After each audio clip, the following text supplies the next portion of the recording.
I'm a college student, and my laptop recently broke. It was in the middle of the semester, so I was really in need of a new one. I searched on eBay and saw an ad for the exact laptop I was looking for.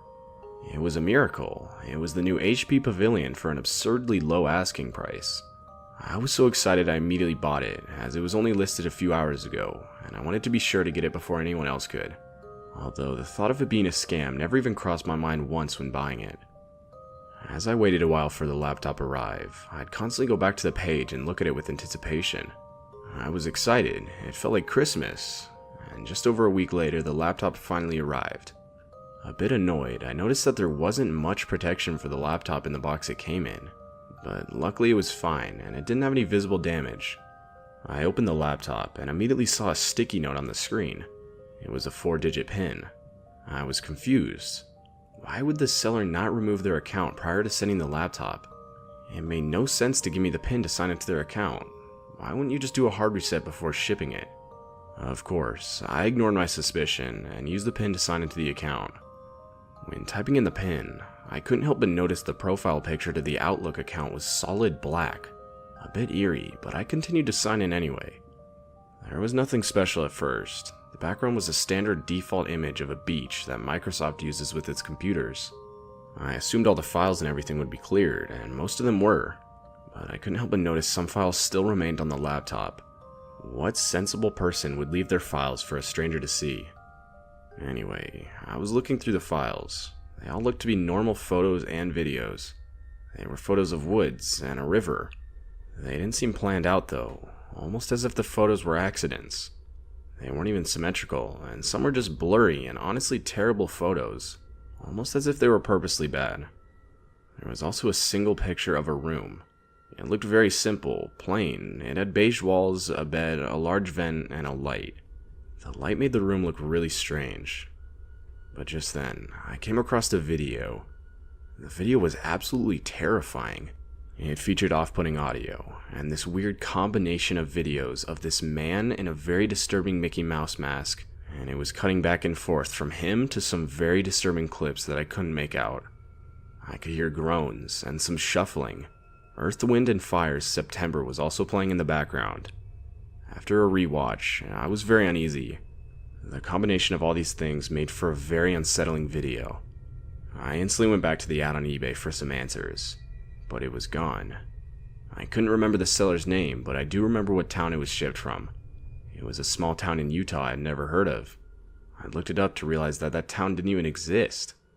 I was confused. I thought maybe this was all just some sick prank pulled by the seller, but that seemed too far-fetched.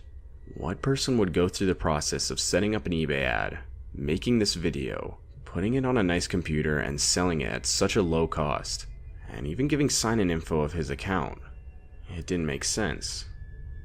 There were no more files on the computer, and I tried searching for more things, any hint as to what the video was, but I found nothing.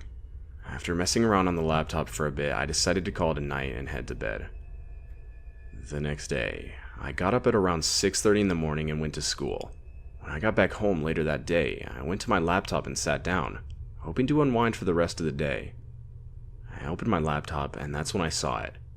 It took me a second to notice, but the profile wasn't solid black anymore. It was changed. I sunk into my chair, feeling hot flashes run through me. I sat there for a good minute or two, analyzing and trying to make out what the picture was. It was a close-up, semi-blurry picture of a front door and its doorknob. I instantly wiped everything, and I frantically began deleting the photos and the video from the files. I also removed the account from the laptop. I thought about getting rid of the laptop altogether, but I needed it for school. I couldn't get rid of it. I also would need to do some work. I'm a musician, and I also make films with my good friend. I began to install all the software I use. After about an hour, I was all set. As I began, I completely lost track of time. I had been writing and recording for hours on that computer. However, unavoidably at this point, that video came back to my mind. Specifically just how disturbing that Mickey Mouse mask was, and even the sounds from the video. That's when I saw something. My heart instantly dropped to my stomach. I noticed the light to my webcam was on. It had been on the entire time, and I had been too distracted to even notice. I sat there for a second in shock. frozen as I stared at the small light. I quickly regained my attention and slammed the screen down, shutting it. That was it. I finally took the laptop, heading outside as quickly as I could. I opened it and spread it against the curb, stomping down on it. I broke it in two and proceeded to throw it into my trash bin. I was still absolutely terrified. How long was I being watched? Who was watching me? Was the guy even from Utah? Questions raced in my mind, and of course I called the cops. I was on the phone with 911, and they said they'd send 2 cars over to check around. If I'm being honest with you, I don't think they cared. I think they just sent them to calm me down. After a 5-minute search, they told me that I'd be fine, and that there are just creeps out there who are willing to do anything to scare people. And they left. But to be fair, there wasn't really anything they could do. I didn't sleep that night, and I kept my lights on, blinds closed, doors and windows locked, and I stayed up and watched TV. But while I was doing this, it hit me. That profile picture that was originally black and had changed to a picture of a door and its doorknob. That was my front door. I moved out 2 days later, and I bought a real laptop from Best Buy. To this day, that video is still ingrained into my mind, and it still disturbs me from time to time. And I also wonder how whoever this was able to get a picture of my front door. One thing's for sure though, I will never be using eBay again. My wife and I had recently got married, and we moved into our own place not too long ago. When we moved in, we introduced ourselves to most of the neighbors. We live in an apartment complex that consists of 2 buildings across from each other. The view from our bedroom looks directly at the other building, but hey, the place was cheap and in a good location, so we couldn't complain. We hit it off with one of our neighbors right away.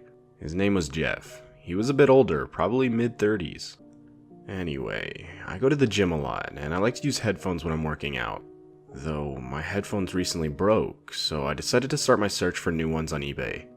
I found a pair of new Beats by Dre wireless headphones for pretty cheap. Cheap enough to think you were getting a good deal, but not enough to think you were getting scammed. I thought I struck gold, so I bought them. But of course, upon arrival, I quickly noticed the headphones were fake. I started the process of filing a complaint with eBay, but deep down I knew it was no use. The weird thing was, as fake as they were, the headphones actually sounded really good. So I took them to my workout at the gym that was on the first floor of my building. I was running on the treadmill, and they were doing really well. Just as I started thinking these counterfeits aren't that bad, the left ear cup started producing this crackling noise. I ignored it and kept running.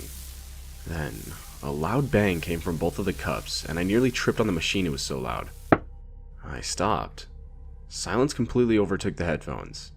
The silent crackling slowly returned, and this time with what seemed like whispers. I knocked on the plastic cups, hoping that it'd fix them. It did, but a few minutes later the crackling noise got loud again, reaching an unbearable pitch. As I was about to take the headphones off, the music started playing again. I didn't think twice about this event. I guess this is what I get for not seeing the signs of buying fake headphones, right? Fast forward to the next day, and I asked Jeff if he could come over and help me install some lights. He's an electrician, and I asked him to help me install a pair of those clapping lights. I guess I watched too many movies, and I really wanted to be able to just clap for the light to come on. I found a good deal and bought a few, and Jeff was helping me install them. He offered to do it for free, which was really nice. Anyway, since eBay hadn't done anything regarding my issue, I decided to keep the headphones. The seller wouldn't give me a refund, and they sounded at least decent, so I sucked it up. 2 days later, I was relaxing on my balcony listening to Kanye's new album at the time, when just then, the same crackling noise started. At first it didn't bother me, but it got louder and louder. It finally got really loud, and then it stopped. Whispers came through the headphones again. I turned up the volume to the max to confirm that there were people whispering, and not just some static sound I was mistaking for whispers. But no. Sure enough, I could hear what sounded like deranged whispers. Though, what stood out to me most was the clear whisper of my wife's name. I didn't know what was going on. I didn't mind the first interference, but this one was about my wife. But I quickly wrote it off as some kind of radio interference, and just a coincidence that I could hear my wife's name. I decided to ask Jeff about it, since like I mentioned earlier, he was an electrician, and he might know something about it. I pulled out my phone and texted him, asking if he could answer a question for me. 2 hours later, and I was still sitting on my balcony without a response from Jeff. Finally, around 8 p.m., I saw Jeff walk out of his building. As soon as he got out, I yelled, asking him if he got my text. He replied saying, "Nah, dude, sorry, I left my phone at work. Why, what's up? Did those lights stop working?" I responded, telling him that the lights were fine, though what I said next seemed to set him off. I asked him how it would be possible to hear whispers through headphones, and if it might have been picking up a radio frequency somehow. Jeff just stopped in his tracks. He was looking up at me, but he wasn't moving or saying anything. After about a minute or so of silence, he responded saying he didn't know and smiled, but it was obviously forced. He then quickly went back into his apartment. I thought the whole encounter was strange, but I didn't think too much about it, and I was decently tired, so I just decided to go to sleep. At around 2 to 3 a.m., some kind of noise woke me up. I'm a light sleeper, and even little things get me, but this sounded pretty loud. I woke up enough to realize that the sound was coming from the headphones. It was the same crackling that got louder and louder. Finally it went away, and silence took over. I turned the volume all the way up, trying to hear anything, but I still couldn't. Just then, a loud clap came from the headphones. The light in our bedroom turned on instantly. I was still a bit sleepy, so it took me a second to comprehend what was happening. The clap from the headphones must have activated the lights. That's when a thought came to me. I walked over to my window, and that's when I nearly screamed. The building across the street had all lights off, all but one. Jeff was standing in the window in his apartment. He was just looking straight at me. He was holding something that looked like a radio. He brought it to his mouth, and just as he did, the crackling came from the headphones again. Jeff must have somehow switched out my eBay package in front of my door with another package that carried fake headphones that had a speaker in them. I still don't know how he knew I had bought headphones, and why he would even do something like this. Although, the guy did always give me a weird vibe despite his kind demeanor. Needless to say, me and my wife moved out shortly after this experience, and I've never seen Jeff since.